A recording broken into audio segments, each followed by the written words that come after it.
Have you ever wondered what games you should keep or you should lose? Find out here at Purge Reviews. Jungle Cruise is a family-weight board game based on the popular Disney's Magic Kingdom and Disneyland ride, Jungle Cruise. It is not based off the movie. You're not going to see The Rock or Olivia Wilde or anybody else in this. It's just basically off of the ride. Which gives a little bit of a roll and move, but there's a twist to it because how much you roll is going to dictate how many cards or hindrances hazards you're going to have to take care of, and that's how many, theoretically on a dice roll, how many people or items will fall out of your boat. You want to have the most items in your boat to score the most points, but you want the right items in your boat, most of them, to score the most points. So a little bit of deduction as you go through. There's certain spots where you can take a little bit longer, but you get information about which families are going to score you the most at the end. Then you can stop at certain locations and you can pick up like fruits or do a little bit of set collection and that, but you only have so much space on your boat. So having that information, spending a little bit of time getting that information is going to score you more points at the end. But whoever gets in first is going to get the largest tip and get a little bit more points. So you really have to push and pull about where you're going to end up, how much information you're going to have, and how much information everybody else has. So there's a few different simplistic strategies going on in the game that you can utilize. Now, all the cards in the game have different jokes from the ride or the ride-esque, that same type of humor. And we like the first part of the game, start off reading all those jokes. And after a while, it's like, okay. Because the game does last a tad longer than it should, perhaps. Especially if everybody is stopping to get the information. Then it kind of drags on. If only one or two do. And other people do different strategies, perhaps. But, yeah, I'm sad to say overstates welcome. Just the smidge, 5 or 10 minutes. That's it. Otherwise, we had a great time with this one. And this isn't one of the more popular ones in the Funko line, but we had a great time with it. The components are nice. The jokes are funny. The dice rolling, that's good for our family. It doesn't bother us at all. A lot of people don't like roll and move. That's not something that we necessarily hate. It's not my favorite, of course, but for the kids, it's very simple. The decisions come out of the roll and move. So you have something familiar, and then you build off of that and branch off of it. That doesn't bother me at all. We live in Orlando. We love the Disney parks. So we go there all the time. So having rides or games based on the rides is really fun for us. And it actually energized my children to go back and ride the ride a couple times. They wanted to see it based on the board game. And we did buy a version at Target. And then we went to Disney Parks. They did a nice Disney Parks version, which we didn't bring the one from home. So the kids wanted to get Disney Parks version. So we upgraded to that, which comes with better components and a few more cards and some extras in there that the retail doesn't come. And I made a video about the difference between those two editions. If you want to see that, it's right here. Otherwise, really fun family game. The more connection you have to Disney and Jungle Cruise in particular, the more I think you're going to like it. For us, absolute keeper. Here's the Jungle Cruise. You can see this is the Disney Parks version, which is almost identical to the other version. You're going to get some cardboard ships, which you'll put your people on. These are really fun. I told you, flip it over. Yeah, it's kind of a funny joke. There's jokes hidden throughout this. You're going to get a rule book, which we'll take a look at in a few minutes. You're going to get a board. Now, the two editions are identical other than the feeling of this board, but you can see there's a little track that you'll be going around. And there's some hidden jokes if you're a fan of the ride. There's hidden jokes in here, like the guys going up. This has now been taken out of the ride, I believe. But you can see if you're a fan of the ride, this is it. So that's pretty fun. You're going to get some cards. These are pretty thin cards. Just be ready for that.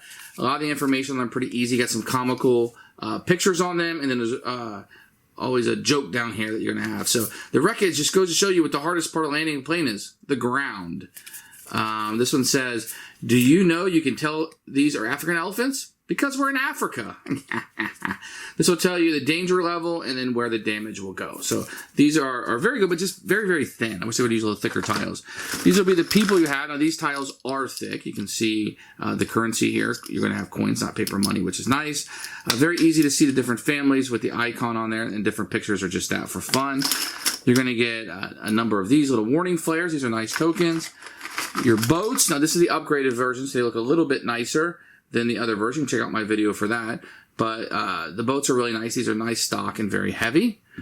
And you're going to get 4 of those in each of the colors. And then the dice. I like the dice. They feel great. A little undersized. But they also have this like dirty look to them. Like somebody just scratched it off, which they didn't. But it's a really nice little motif that they put on there just to make it fun. So I'm actually happy with the components. Card stock could have been better. It's not. These are fine. They just kind of sit on the table anyway. This is where I would say upgrade. Here's the rulebook for Jungle Cruise. You get a little bit of a narration on the front of it. This is the letter that's printed on the board of the other version. You got contents with pictures, which is great, an overview, and a picture of setup with clear, like A, do this, B, do that. That's really, really nice. I like when they do that. Then you're going to have the rules themselves of kind of the setup where things are going to go, and then the how to play will start over here and go through. Very simple game. You're not going to have a lot of questions after playing. Scoring is here on the back. I found this game to be very easy to learn, very easy to teach. So to set up the game board, everybody's going to put their boat on the starting spot. Then you're going to take the 4 envelopes, and you're going to shuffle them up. And you're going to put one, nobody's going to know what these are, put one face down on the finish line and the 3 of them up there. Then you'll take one of each good and you'll put them here at the outpost face down so people cannot see what is there. In addition, everybody's going to take their boat, take their 12 family members with their name of their ship on the back and put them in their boat and take 1 warning flare. Once this is all done, you are set up and ready to play Jungle Cruise. The first thing you can do on a turn is you can always rearrange your crew. So let's say you had some crew missing here from your ship and you wanted to rearrange it. You definitely could do that and kind of spread people out so they're not all in one area or another. So the first thing you do on every turn is rearrange the crew. So the die you're going to have in the second step is you're going to have 3 peril die and 1 speed die. You're going to roll the speed die to move across the board. Whatever number you roll is the number of spaces you move. You start on the start, 1, 2, 3. I would end here because I rolled a 3 on the speed die. There's some rules about moving. You'll see here when you get to a point like this, there is a shortcut. You can go this way. So let's say I was up here. I could move 1, 2, 3. Or I could go the long way. But what it would allow me to do is take a look at the envelope. And what this is going to do is help me at the end of the game scoring. It says lions. And that would be something I would look at secretly, put back down if I was at this location. And then I would have that information. So what that tells me is that this is not the lions family. That will be important for end of game scoring. At the end of the game, any family members that are of the temple family, which will be hidden down here, you can only figure this out by figuring out what those are, will be worth 5 points each. Any other person that is not a member of the temple family will be worth 3 points each. So figuring out which families to put on your board will be important. If you look at this right here, you will see each of the family members will have icons on them. So this will be the temple icon. So when I get to the end of the game, this guy will be worth 5 points. So I want to make sure when people go overboard, I keep temple family people because they're worth more. If you look at this person, their icon does not match the temple, so it would only be worth 3 points at the end of the game. So if I had to choose between throwing one of these 2 people overboard, I would probably choose the one without the temple, let this person go, because this person is going to score me more points at the end of the game. So that's kind of what you're doing with the letters. Instead, if you land on an empty space, like an original 1, 2, 3, then nothing would happen. If I were to land on the outpost space, then I could take one of these outpost tiles. So what I can do is I can either look at these and take one of these I can put on my ship, or I could take a lost and found token, which will do things like find a passenger, or they might give me additional resources or something. So if I don't have these, then I'll take one of these and put them on my ship if I have room. The reason why you want these is if you have a set of 3, like this, one of each, that's worth 10 victory points at the end of the game. If I just have one, and it's not part of a set, it's worth 1 victory point. That's why you want to collect these. When you collect these goods, you'll put them on an empty space of your boat, and now I also have this on there. No matter what you roll or what options you're going to partake in, you're always going to navigate the river, and that will be this deck of cards. So based on the number that you rolled, you will take a number of cards. You will always take 4 cards, and you will have to this. Based on the number that I rolled, I will only have to look at 3 of these. So when I'm looking at these, they have danger on them. Let me show you that these have 2, 2, 2, 3.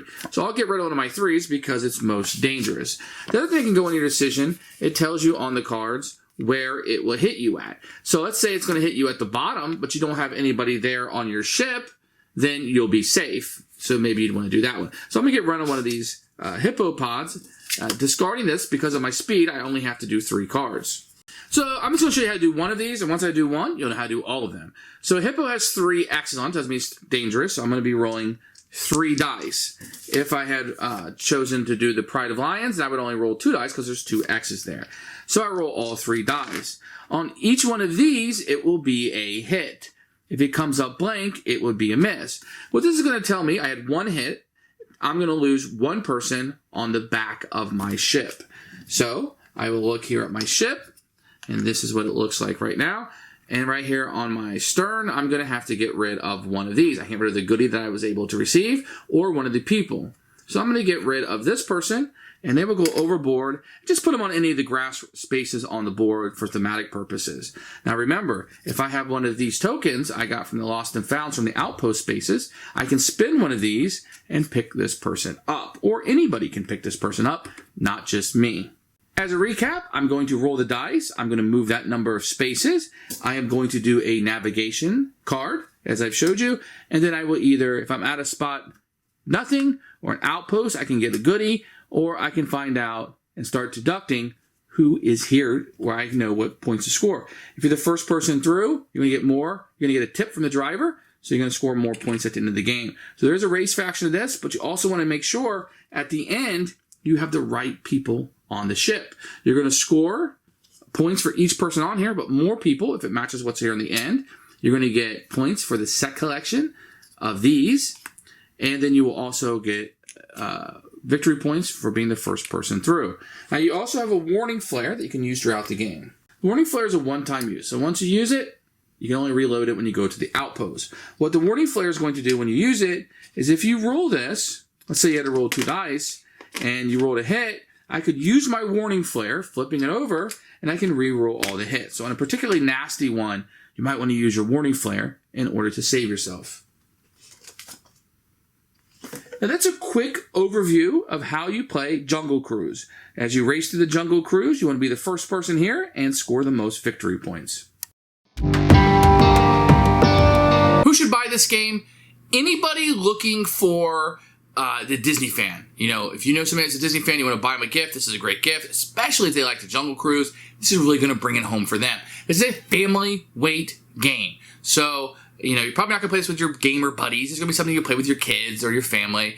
You can take this on Thanksgiving. Somebody want to play a little bit of a longer game. I feel like party games work best for that atmosphere, but they want to play like, you know, half an hour long game, and there are Disney fans there. This could be a fun blast. You know, if you really don't like Disney, but like Jungle Cruise, you're over the roll and move, then this isn't going to be for you. But you know whether you like this game or not. It's a keeper for us, guys.